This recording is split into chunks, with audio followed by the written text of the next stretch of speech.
अमीर वर्सेस गरीब देवर भाभी का प्यार। चंदन नगर नाम के गांव में एक गरीब परिवार रहा करता था। उसमें सुनीता अपने पति कुलदीप और देवर संदीप के साथ रहा करती थी। संदीप को पढ़ना लिखना बहुत पसंद था, इसलिए सुनीता और कुलदीप संदीप को शहर भेज देते हैं। ऐसे ही एक दिन कुलदीप काम पर से घर आता है और सुनीता से बोलता है, सुनीता, इतने कम पैसों में घर चला पाना, ऊपर से संदीप के कॉलेज की फीस दे पाना बहुत मुश्किल हो रहा है। लगता है अब मुझे ज्यादा मेहनत करनी पड़ेगी।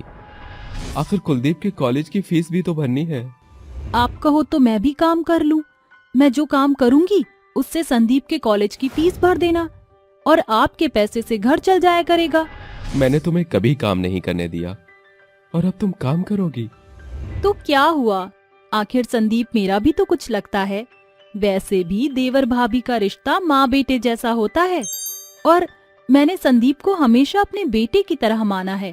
उसके लिए मैं इतना तो कर ही सकती हूँ। जिसके बाद सुनीता काम की तलाश में घर घर जाती है और एक जगह उसे साफ सफाई का काम मिल जाता है। सुनीता अगले ही दिन से उस घर में काम करने के लिए जाती है। उस घर का मालिक, जिसका नाम अनुभव होता है, वह बहुत ही अच्छा होता है और उसकी बीवी निशा थोड़ी घमंडी होती है, जो कि गरीबों को कुछ नहीं समझा करती थी। अनुभव अक्सर काम के सिलसिले में शहर से बाहर रहता था। निशा को अकेले घर का काम करने में कोई परेशानी ना हो, इसलिए वह सुनीता को घर में काम पर रख लेता है। अगले दिन सुनीता जब काम पर जाती है तो अनुभव अपनी बीवी से मिलाते हुए सुनीता से बोलता है, सुनीता, ये घर की मालकिन है, ये तुम्हें घर का सारा काम समझा देंगी। और निशा, ये हमारे घर की नौकरानी है, इसे घर का सारा काम अच्छे से समझा देना। अच्छा, मैं चलता हूँ, मैं 2-3 दिन बाद आऊंगा। ठीक है, आप आराम से जाइए, मैं संभाल लूंगी सब कुछ। जिसके बाद अनुभव वहाँ से चला जाता है और सुनीता घर का काम करने लगती है। तभी उसके घर के दरवाजे की घंटी बजती है और सुनीता दरवाजा खोलती है। दरवाजा खुलते ही विक्रम नाम का एक लड़का अंदर आता है और निशा का हाथ पकड़कर उसे अपनी ओर खींच लेता है। ये देखकर सुनीता बड़ी हैरान हो जाती है और निशा से बोलती है, मेम साहब, ये कौन है? ये इस घर के छोटे मालिक हैं, अनुभव जी के भाई विक्रम और मेरे देवर। अच्छा, विक्रम बहुत थक चुका होगा, तुम जाकर इसके लिए खाना लेकर आ जाओ। ठीक है मेम साहब, मैं अभी कुछ खाने को लेकर आती हूँ। भाभी, ये कौन है? देवर जी, ये घर की नई नौकरानी है। तुम्हारे भैया का तो तुम्हें पता ही है ना, आए दिन नई नई नौकरानियां घर में लेकर आते रहते हैं। मैंने उन्हें कितनी बार बोला है कि मुझे नौकरानी की जरूरत नहीं है, फिर भी। क्या भाभी, आप भी बेकार ही गुस्सा हो रही हैं। ये तो अच्छी बात है ना कि घर में नौकरानी आ गई है। अब आपको घर का काम नहीं करना पड़ेगा और अब तो आपके पास मेरे लिए टाइम ही टाइम होगा। आपका देवर हूँ, मुझे खुश रखना ही तो आपका काम है। क्या देवर जी, आपके मजाक तो कभी खत्म ही नहीं होते।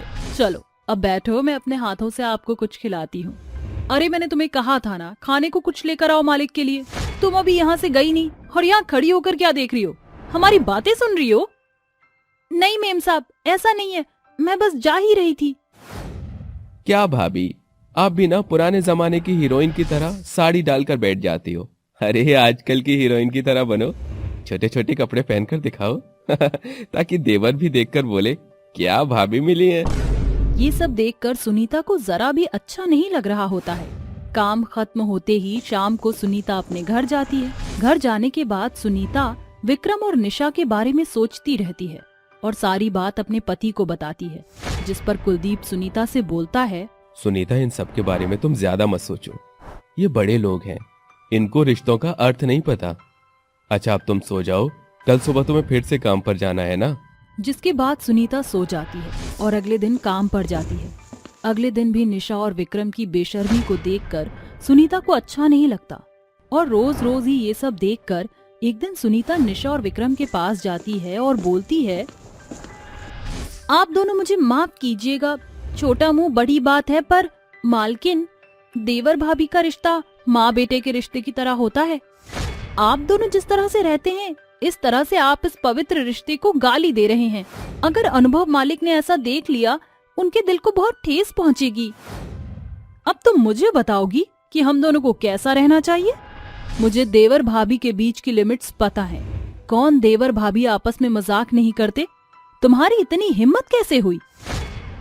यहाँ सुनीता से ये सब देखा नहीं जाता और निशा हमेशा विक्रम से इस तरह की बातें कर देती है।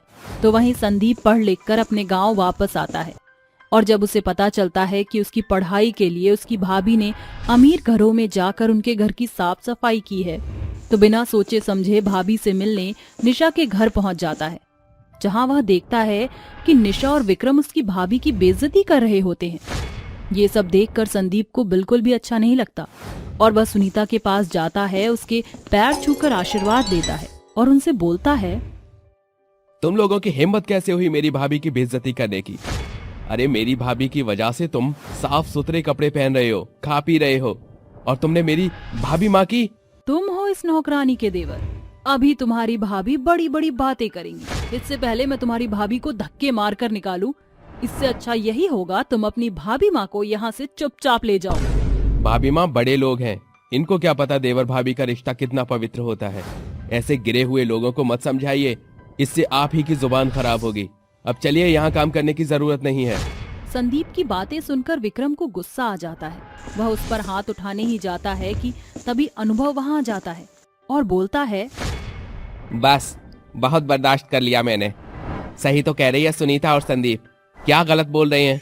अरे तुम दोनों को तो भाभी देवर का रिश्ता ही नहीं पता। तुम दोनों देवर भाभी कम और पति पत्नी ज्यादा लगते हो। तुम्हारी वजह से मैं तुम्हारे साथ कहीं भी आता जाता नहीं हूँ। घर में रहना मैंने कम कर दिया है तुम्हारी वजह से। मैं सिर उठाकर नहीं चल पाता। कुछ तो शर्म करो।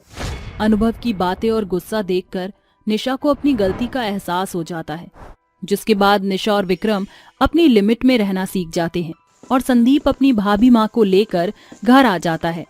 जिसके बाद संदीप अपने घर की जिम्मेदारी खुद उठाता है और अपनी भाभी माँ और भैया को बिठाकर खिलाता है।